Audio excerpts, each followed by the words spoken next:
तो कैम जो मतलब मौज माने हैं। तो आज एक्सप्लेनेशन होने वाला है लोकी के एपिसोड 2 का। बहुत बढ़िया एपिसोड है ये वाला भी। थोड़ी बहुत एक्सप्लेनेशन और जो हमारा सेकंड वेरिएंट है उस वो भी दिखाएंगे कि भाई वो कौन है। तो एपिसोड की शुरुआत में ओशकोश विंसकॉन दिखाया जाता है। ऐसी जगह है 1985 दिखाया जाता है। कुछ फेस्टिवल जैसा माहौल चल रहा होता है वहाँ पे। और एक डोर से मिनटमैन अंदर आती है। वो कहती है कि वेरिएंट डिटेक्ट हुआ है यहाँ पे। हंटर C-20 कहती है कि ये सब एक जाल है और तैयार हो जाओ। कोई पीछे से आके हंटर के दिमाग में जादू कर देता है। वो हंटर अपने ही लोगों को मारना शुरू कर देती है। वो अनजान सा शख्स सबको मार देता है, मतलब बेहोश कर देता है। और जो C-20 होती है हंटर उसको ले जाता है। मिस मिनट की आवाज़ आती है और वो लोग कुछ सिखा रही होती है कि क्या होता है जब लाल रेखा पार हो जाती है। तो क्या होता है बताओ। लोकी कहता है कि तब TVA कभी भी उस समय रेखा का उल्लंघन को रीसेट नहीं कर पाएगा। मिस मिनट कहती है कि उसे आगे जाके समय रेखा नष्ट हो जाएगी और हमारा अस्तित्व ही ख़त्म हो जाएगा अगर लाल रेखा को पार हो गया तो। लोकी पूछता है कि क्या तुम एक रिकॉर्डिंग हो या सच में ज़िंदा हो। मिस मिनट कहती है कि हम दोनों हैं, मतलब मैं दोनों भी हूँ। मोबियस कहता है और लोकी को आगे बोलता है कि वो वेरिएंट है, वो फिर से उसने हमला कर दिया है तो चलो यहाँ से। हंटर B-20 मतलब B-15 कहती है कि 1985 में गई थी और C-20 की जो टीम थी वो वहाँ से गायब हो चुकी है। वो कहती है कि हमें पता चला है कि ये हमारे जो लोकी का दूसरा वेरिएंट है उसी का किया गया है। मोबियस कहता है कि जब हम वहाँ पहुँचेंगे तो लोकी जैसे ही वेरिएंट हमें मिलेंगे जिससे हम वाकिफ़ हैं। और लोकी के अलग अलग वेरिएंट्स दिखाए जाते हैं। मोबियस कहता है कि हम 2 टीम में जाएंगे और जिसमें मैं और लोकी होंगे। दूसरा मिनटमैन पूछता है कि लोकी को क्यों। मोबियस कहता है कि हम जिसको पकड़ने जा रहे हैं वो लोकी का ही वेरिएंट है और एक उस्ताद लोकी का होना हमारे साथ बहुत हेल्प करेगा हमें। लोकी मोबियस को कहता है कि वहाँ जाते ही हमारी शिकायतें, मतलब जो भी तुमसे कहते रहेंगे और जो भी हमारी शक्तियाँ हैं और जितनी भी चीज़ें वो तो वापस आ जाएगी। तो हम भाग गए तो मोबियस कहता है कि हम तुम्हें वापस पकड़ लेंगे और पकड़ने के बाद तुम समय रक्षकों से मिल नहीं पाओगे। लोकी कहता है कि समय रक्षकों से मिलने वाली खिड़की अभी भी खुली हुई है क्या। तो मोबियस कहता है कि हाँ, तुम अभी भी मिल सकते हो उनसे। वो लोग उसी जगह पर पहुंच जाते हैं पर जहाँ पे भी हमला हुआ था वहाँ पे बहुत सब कुछ बिखरा हुआ होता है, पर जो माहौल होता है जो फेस्टिवल का वो तो चल ही रहा होता है। लोकी कहता है क्यों ना हम उस वेरिएंट को समय में पीछे जाके और पहले हमला जब भी उसने किया था तब भी पकड़ लें। मोबियस कहता है कि ऐसा हमलों से, मतलब जैसे इस तरह के हमले होते हैं ना, उससे समय में बदलाव आ जाता है। हंटर B-15 पूछती है कि क्या वो सबको बंदी बना रहा है।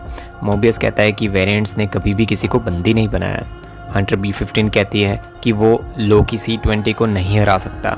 B-15 कहती है कि हमारे पास बस 3 यूनिट बची है लाल रेखा छूने से पहले। लोकी सबको कहता है कि कोई भी इस टेंट से बाहर जग गया तो अंजाम मौत होगी। लोकी कहता है हमें एक प्लान दिखाई दे रहा है और उसका एक अहम हिस्सा हम भी है। एक कहावत है हमारे असगार्ड में कि जहाँ शेर के कान होते हैं वहाँ ही शेर के पंजे भी होते हैं। लोकी उसके शरारत के देवता जैसे होने की बातें करता है, मतलब दूसरे वेरिएंट के बारे में बता रहा होता है। B-15 कहती है कि लोकी का हमारे समय बर्बाद कर रहा है। मोबियस कहता है कि लोकी जो भी कहना चाहते हो जल्दी कहो। लोकी कहता है कि मेरा वेरिएंट ये ही चाहता है कि हम C-20 को ढूंढे। वो कहता है टेंट के बाहर ही हम पर हमला हो जाएगा। लोकी कहता है हम उस वेरिएंट को पकड़ने आपके हवाले कर देंगे, बट हमारी कुछ शर्तें और हमें कुछ वादे चाहिए तुमसे। लोकी कहता है वादा नंबर 1 कि काम ख़त्म होते ही तुम लोग मुझे नहीं मिटाओगे। दूसरा कि हमें समय रक्षकों से मिलवाने के लिए जल्द जल्द आप, मतलब ये चीज़ मैं कर दूंगा तो आप मुझे उससे मिलवा दोगे। मोबियस कहता है कि तुम झूठ बोल रहे हो और मोबियस को समझ आ जाता है कि ये टाइम वेस्ट कर रहा है और हंटर समय को रीसेट करने का ऑर्डर दे देती है। समय को रीसेट होते हुए दिखाया जाता है और शाश्वत समय रेखा जो होती है वो वापस ठीक होनी शुरू हो जाती है। ऑफिस में मोबियस और जज मैम को दिखाया जाता है जो लोकी के TVA वाले वेरिएंट के बारे में डिस्कस कर रहे होते हैं। मैम गुस्सा होती है क्योंकि मोबियस ने लोकी के इस वेरिएंट को केस सॉल्व करते वक्त साथ में रहने को कहा था। मोबियस कहता है कि मैं जितना इस लोकी को समझूंगा उतना ही वो दूसरा जो लोकी है वेरिएंट उसको समझ पाऊंगा। मोबियस कहता है कि इस वेरिएंट को चेंज होने का मौका देना चाहिए। मैम कहती है कि समय रक्षक चाहते हैं कि ये वाला वेरिएंट पकड़ा जाए। वो मोबियस को आखिरी मौका देती है और इस वाले लोकी के साथ, मतलब अब तुम देख लो, इसके बाद मैं मौका नहीं देने वाली हूँ ऐसा। रवोना कहती है, मतलब मैम का नाम रवोना होता है, रवोना कहती है कि क्या तुम्हें इस वाले लोकी पे भरोसा है? तो मोबियस कहता है कि हम दोनों का मिला के एक भरोसा उसको खुद पे ही है। लोकी अपना बड़बोलापन वापस शुरू कर देता है। मोबियस कहता है कि वो वेरिएंट तुमसे ताकतवर है और ये चीज़ तुमसे हजम नहीं हो पा रही है। मोबियस कहता है कि ये तुम्हारा आखिरी मौका है। उसके बाद मैं चाहता तो तुम सारे लोगों की केस स्टडी पढ़ो, मतलब जितने भी लोकी है उसकी केस स्टडी पढ़ो और मुझे लोकी क्या करना क्या चाहता है ये मुझे चीज़ समझाओ। मोबियस लोकी को एक डेस्क पे बैठ के सारी केस स्टडी करना शुरू कर देता है, मतलब बोलता है कि पढ़ो सारे लोकी के बारे में। लोकी वहाँ बैठी एक औरत से पूछता है कि उसे टीवीए के निर्माण की सारी फाइल्स चाहिए। औरत कहती है कि ये सारी फाइल्स गोपनीय है। लोकी कहता है मुझे समय से जुड़ी चीज़ें बताओ। औरत कहती है, फिर से कहती है कि ये सारी चीज़ें गोपनीय है। वो औरत फिर से वही चीज़ दब बोलती रहती है कि भाई ये सब गोपनीय है। तो लोकी कहता है कि तुम कौन सी चीज़ मुझे बता पाओगी वो मुझे दो। तो वो औरत लोकी की ही फाइल लोकी को थमा देती है। लोकी को फाइल्स में एक पेज मिलता है जिसमें एसगार्ड के तबाह होने से जुड़ी चीज़ें लिखी होती है। लोकी उस फाइल में देखता है कि कोई भी वेरिएंट वहाँ पे डिटेक्ट ही नहीं हुआ है। लोकी मोबियस को कहता है कि मुझे कुछ पता चला है और कुछ मिल गया है मुझे। लोकी कहता है कि वेरिएंट का सुराग फाइल्स में नहीं पर समय रेखा में है।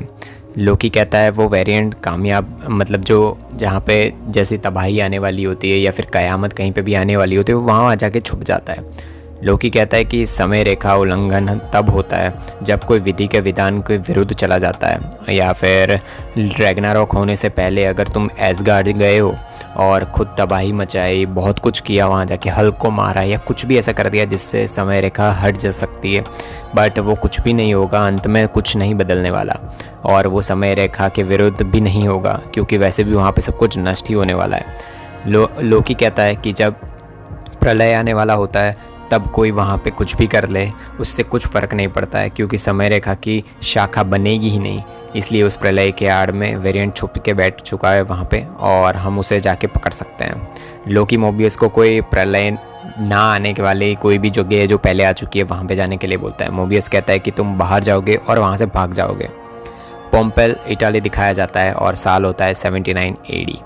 लोकी कहता है यहाँ सब बर्बाद हो चुका है और कुछ भी यहाँ पे बचने नहीं वाला। मोबियस कहता है कि समय रेखा चेक करता रहूँगा और अगर कुछ भी गड़बड़ हुई तो तुम देख लेना। मोबियस कहता है कि हमें यहाँ पे हमारी सारी थियरी टेस्ट करनी है, विधि का विधान चेंज नहीं करना है। हमारा लोकी वहाँ पे जितनी भी बकरियाँ होती है, जितने भी लोग होते हैं, बकरियों को पहले भगा देता है, मतलब ट्राई करता है कि जो समय रेखा का उल्लंघन हो या फिर कुछ भी ऐसा हो जिससे टीवीए वाले उन्हें पकड़ ले। वो पीछे वाले वोल्केनो फटने ही वाला होता है और ये सब कुछ मुझे फ्यूचर में पता चल चुका है, मतलब लोकी ऐसी चीज़ें बोल रहा होता है कि मुझे तो पहले से पता है, तो मतलब टाइम का यहाँ पे ब्रेक हो चुका है तो टीवीए वालों को पता चल जाना चाहिए। वोल्केनो फटता है और लोकी मोबियस से पूछता है कि क्या कुछ बदलाव आ रहा है हमारी शाश्वत समय रेखा में। मोबियस कहता है कि समय रेखा में कुछ भी नहीं हुआ है, वैसी की वैसी है।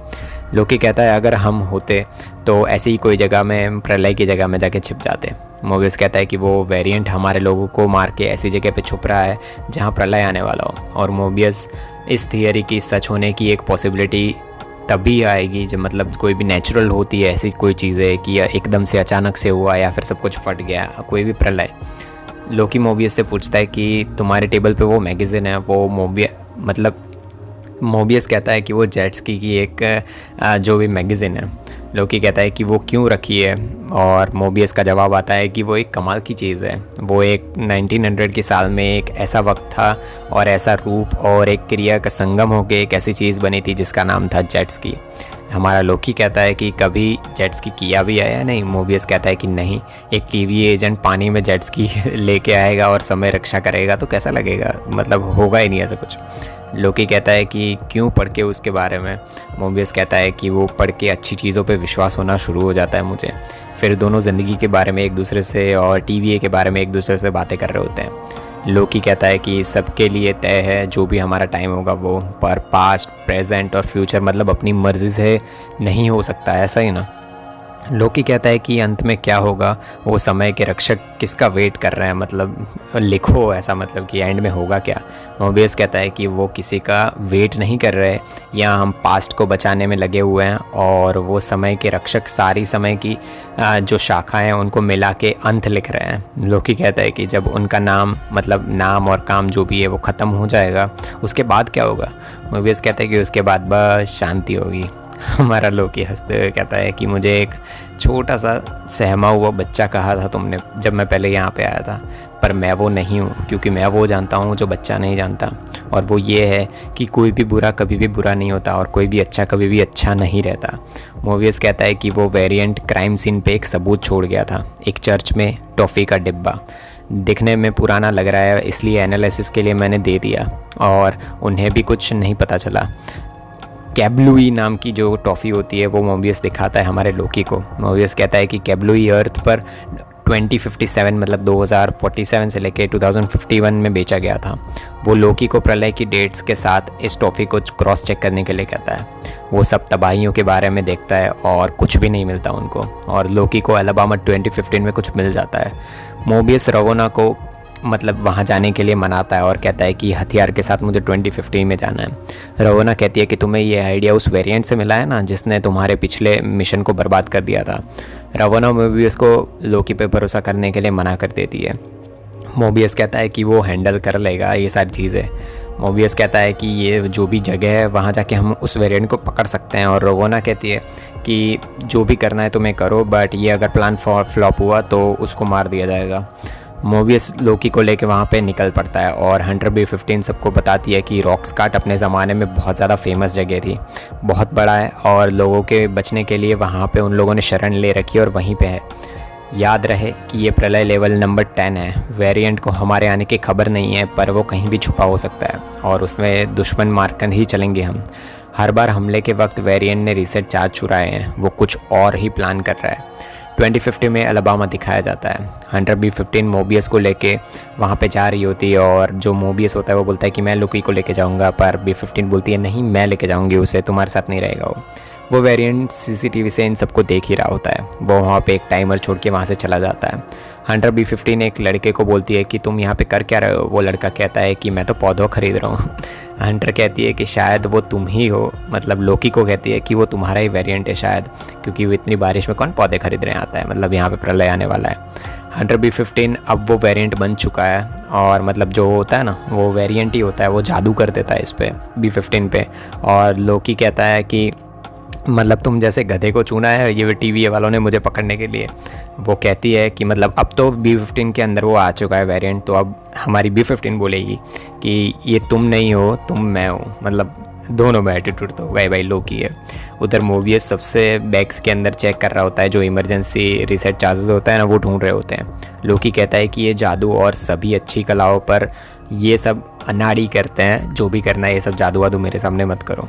अब वो लोकी का वेरिएंट दूसरे एक लड़के में चला जाता है और जादू फिर से कर देता है उस पर। लोकी कहता है कि तुम्हें अपना चेहरा मुझे दिखाने में डर लगता है क्या। लोकी कहता है कि बहुत मुश्किल से उन लोगों को मुझ पर भरोसा हुआ है। वो वेरिएंट कहता है कि तुम उन लोगों को धोखा दे रहे हो क्या। हमारा लोकी कहता है कि अगर थोड़ी देर के लिए नाटक करना बंद करो तो तुम्हारे लिए एक ऑफ़र है। मैं चाहता हूँ कि हम दोनों मिलकर समय रक्षकों की गद्दी हथिया लें और तुम मेरे सेनापति बन सकते हो। वेरिएंट कहता है कि वो कुर्सी तुम मुझे दोगे क्या। लोकी उस वेरिएंट को लोकी नाम से बुलाता है, पर वो वेरिएंट कहता है कि मैं लोकी नहीं हूँ, मेरा नाम अलग है, तुम मुझे इस नाम से मत बुलाओ। वो वेरिएंट कहता है कि मुझे TVA में ना काम करना है, ना ही वो कुर्सी चाहिए। हंटर C-20 को दिखाया जाता है, जो कहती है कि वो असली है, मुझे घर जाना है। C-20 कहती है कि मैंने उसे बता दिया सब कुछ बता दिया। मोबियस कहता है कि क्या बता दिया। C-20 कहती है कि मैंने उसको बता दिया कि समय रक्षक कहाँ हैं और उन्हें कैसे ढूंढना है। लोकी कहता है कि तुमने TVA की कुर्सी नहीं चाहिए तो चाहिए क्या। रीसेट करने वाले इंस्ट्रूमेंट को देखते ही लोकी कहता है कि अच्छा है ये तुम्हारा प्लान है और हम सबको यहाँ पे बुला के हम सबको साथ में उड़ाना चाहती हो। वो वेरिएंट फिर से दूसरे आदमी में घुस जाता है और लोकी पे हमला करना शुरू कर देता है। उन दोनों के बीच में घमासान लड़ाई होती है और लोकी भाई हमारा बहुत पिट जाता है। B-15 मोबियस से कहती है कि लोकी वहाँ से भाग गया। लोकी के पीछे उस वेरिएंट को दिखाया जाता है, जो एक लड़की होती है, और वो कहती है कि ये कहानी तुम्हारी है ही नहीं। हर जगह के रीसेट चार्जेस होते हैं वो ऑन हो जाते हैं, और हर एक रीसेट बॉक्स पे एक डोर ओपन होता है और उसमें सारे रीसेट बॉक्सेस होते हैं ना वो गिरना शुरू हो जाते हैं। उधर TVA में समय की बहुत सारी शाखाएं बनना शुरू हो जाती है। उसमें से एक आदमी कहता है कि किसी ने शाश्वत समय रेखा है उसको ही उड़ा दिया है। लेडी लोकी एक दरवाज़ा ओपन करके उसमें से चली जाती है और मोबियस लोकी को रोकने के लिए कोशिश करता है, पर लोकी भी दरवाजे के अंदर चला जाता है और ऐसे ही एंड होता है सेकंड एपिसोड का। बहुत बढ़िया एपिसोड था। थर्ड एपिसोड कल शाम को इसी टाइम पे आएगा, तो मिलते हैं तब तक, बाय बाय।